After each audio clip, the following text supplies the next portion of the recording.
Selamat datang di sesi bedah buku kita. Kali ini kita punya ulasan yang menarik ya tentang buku Manajemen dan Pelaporan Keberlanjutan. Ini karyanya Dr. Ahmad Yafiz Syam dan Dr. Jumirin Ashikin. Betul. Nah, misi kita hari ini simpel aja. Kita mau gali intipati dari ulasan ini buat Anda. Kenapa sih topik keberlanjutan ini kok penting banget buat bisnis zaman sekarang? Yuk kita bongkar sama-sama.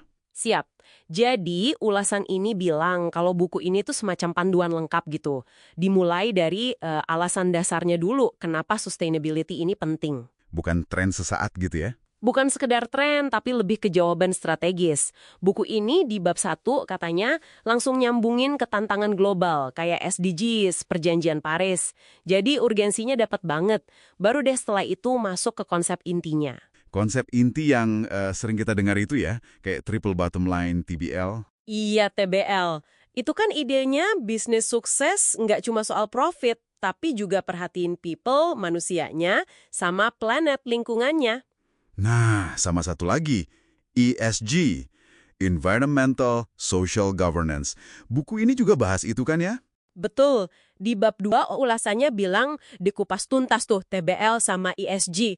Malah katanya dikasih contoh nyata juga. Ada studi kasus perusahaan yang berhasil, ada juga yang ya kurang berhasil. Wah, menarik tuh. Jadi kita bisa belajar dari pengalaman nyata ya? Bisa jadi momen aha buat Anda yang dengerin.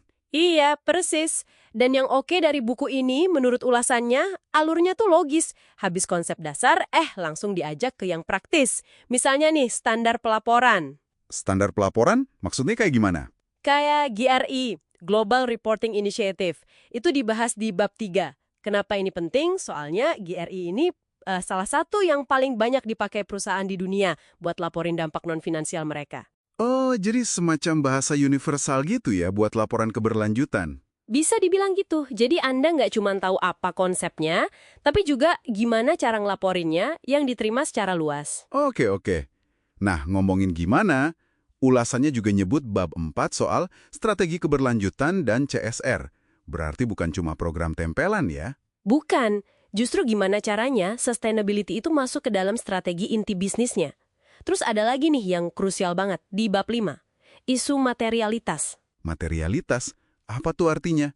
Kok kayak istilah akuntansi? Mirip, tapi konteksnya sustainability. Intinya gini, perusahaan kan nggak mungkin laporin semua hal.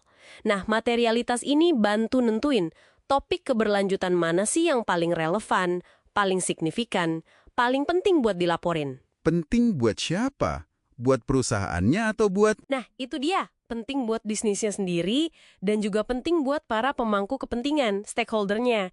Jadi laporannya fokus, relevan, nggak cuma daftar panjang checklist doang.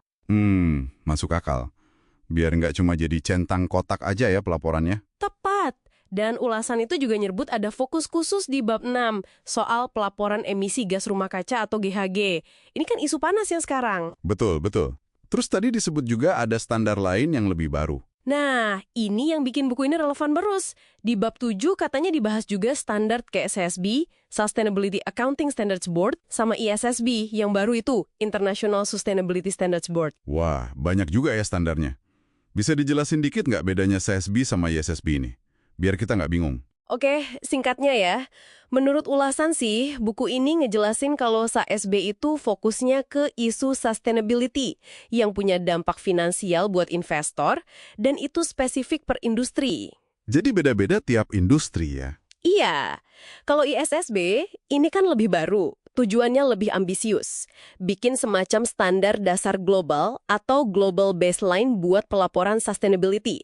Fokusnya juga ke investor, dimulai dari standar soal iklim. Oke, jadi arahnya makin ke standarisasi global dan fokus kebutuhan investor ya? Makin nyambung ke nilai perusahaan dong kalau gitu. Banget. Makanya ulasan itu juga nyebut ada bab 8 soal green finance, terus bab 13 soal manajemen risiko keberlanjutan. Dan bab 12 itu secara eksplisit ngehubungin kinerja sustainability sama nilai dan risiko perusahaan. Jadi jelas ya, ini bukan cuma soal baik, tapi ada dampak langsung ke bottom line perusahaan. Persis. Dan siapa coba yang perannya jadi makin penting di sini? Siapa tuh? Akuntan. Ulasannya bilang bab 9 itu ngebahas gimana peran akuntan berevolusi. Dulu mungkin agak di pinggir, sekarang jadi sentral banget. Sentral dalam hal apa? Ya, dalam nyusun laporannya, mastiin datanya akurat, bahkan sampai ngeverifikasi laporannya. Kredibilitas kan kunci ya, makanya bab 10 ngebahas soal audit laporan keberlanjutan. Wah, kompleks juga ya ternyata. Biar lebih kebayang praktiknya gimana, ada contoh kasus nggak di buku ini?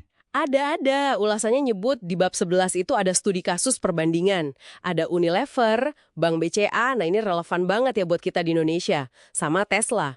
Jadi bisa lihat gimana perusahaan beda-beda ini nerapinnya. Mantap. Terus katanya bab terakhirnya itu praktis banget ya? Iya, bab 14 itu menurut ulasan kayak ngasih panduan step by step gitu, langkah demi langkah nyusun laporannya. Sangat membantu buat yang mau mulai. Oke. Jadi kalau kita rangkum nih dari ulasan ini, buku manajemen dan pelaporan keberlanjutan ini kayaknya sumber yang lengkap banget ya? Lengkap dan relevan, mencakup spektrumnya muas. Dari kenapa ini penting, konsep dasarnya kayak TBL, ESG, terus masuk ke detail standar global kayak GRI, SASB, ISSB. Sampai ke strategi, materialitas, peran akuntan, audit, plus contoh nyata juga. Betul, jadi pesannya jelas sih menurut ulasan ini. Apa tuh pesan utamanya? Keberlanjutan itu bukan lagi pilihan etis atau buat pencitraan doang, tapi udah jadi keharusan strategis yang ngaruh ke kinerja dan nilai jangka panjang perusahaan. Dan buku ini jadi jembatan antara teori sama praktik di lapangan gitu ya. Cocok buat mahasiswa, akademisi, atau praktisi bisnis sekalipun. Iya, tepat sekali. Intinya, gimana bangun bisnis yang nggak cuma profit, tapi juga, tangguh dan relevan buat masa depan. Oke. Nah, sebagai penutup nih, ada satu pertanyaan buat Anda renungkan di rumah. Mengingat kerangka pelaporan yang detail banget kayak GRI, SASB, ISSB yang dibahas di buku ini, seperti yang diulas tadi, gimana caranya Anda bisa mulai pakai pemahaman ini buat menilai? Menilai apa tuh? Menilai seberapa transparan dan seberapa dalam sih sebenarnya laporan keberlanjutan dari perusahaan-perusahaan yang produk atau jasanya Anda pakai sehari-hari. Coba deh perhatikan. Apakah mereka udah laporin hal-hal yang beneran material, yang beneran penting? Itu jadi PR kita bersama kayaknya.